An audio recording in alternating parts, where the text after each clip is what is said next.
name's Helene, which is like Helen, but it gives you a headache whenever you try to spell or pronounce it. It's a French name.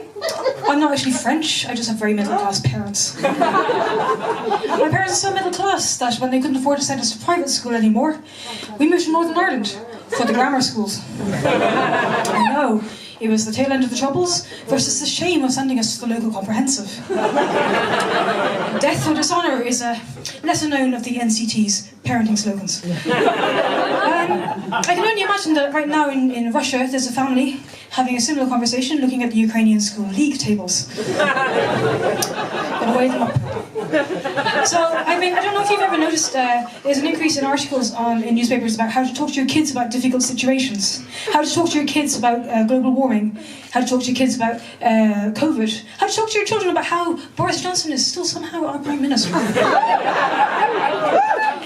And I used to say, just tell them. And then I thought back to how my dad tried to explain the Northern Ireland situation to me. I was about 10, and I was starting to realise that we weren't in Kansas anymore. And I remember he was driving, and I kind of put him on the spot. You could see his face going, fuck, could you not just have asked me about periods or sex? No!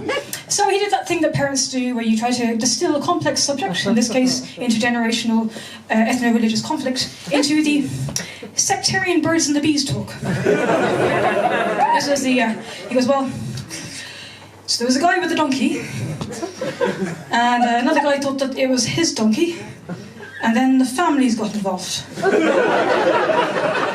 And then it went on for 100 years, and that's why we've got Northern Ireland. I think I picked up on the wrong aspect, because I thought, well, why didn't they just buy another fucking donkey?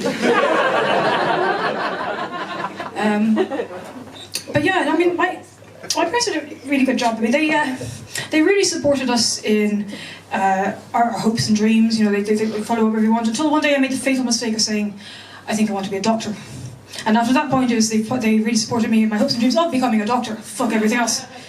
And that made quitting medicine very, very difficult, because I had to have the whole sit-down talk with them. I'd go, Mum, Dad, something to tell you. I don't want to be a doctor anymore. And they were like, oh, don't worry. Maybe you just haven't met the right specialty yet. So by the time I left, it was about 10 years later, I was in a field called histopathology. I don't know if you've ever heard of that. Dead people and body parts. It's like CSI, but with 4% of the budget, and a lot more kitchen utensils. And the biggest mystery to solve is why they sent us a 98-year-old for an autopsy, and a form reading, unexpected death. Now, I don't know about you. Doesn't seem like it should have been a surprise. Wait till they find out about taxes. Now, a lot of people mistake us for forensic pathology. Forensic pathology is the classic murders, it's the stabbings, it's the shootings, like that. Histopathology is more like the airport security for dead people. It's like, you know, we're there to make people feel more secure and to prevent anything too dodgy from kind of getting through. We are about as effective as airport security, although it is very hard to tell, because there's actually, you know, what we write down as the cause of death miraculously ends up being the cause of death. There's absolutely no way of auditing the system. At the end of the year, we don't whip out the Ouija board and go, hey guys, did we get it right? It's very difficult to leave a niche profession. I don't know if anyone's ever tried to do it. You tend to go into something that's a little bit similar to what you used to do. So, for example, a classic one is when people leave the army. They go, well, what can I do? Well, I can stand still for very long periods of time and hold a gun. Private security it is. I can chop up dead people very quickly. It is not a particularly transferable skill. Unless I start working for the Saudi royal family.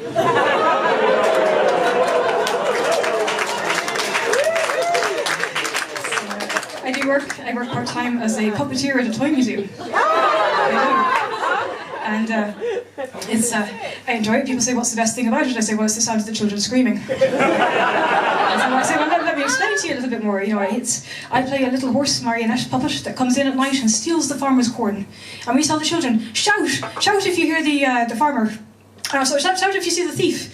And you know, wake the farmer up. And they do, they scream their little hearts and lungs out. And it's adorable because they do it because we, the people controlling both the puppets and the narrative. I told them that this is an effective way to protest and change things. Clearly, correct and appropriate channels. I just think it's a wonderful metaphor for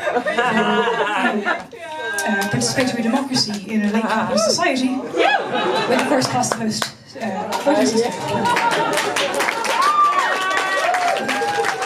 Personally, I think the time to be worried is when the children stop screaming, because that means they're thinking.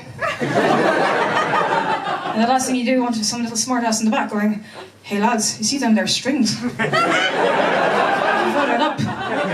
I think I see what the problem is." Thank you very much.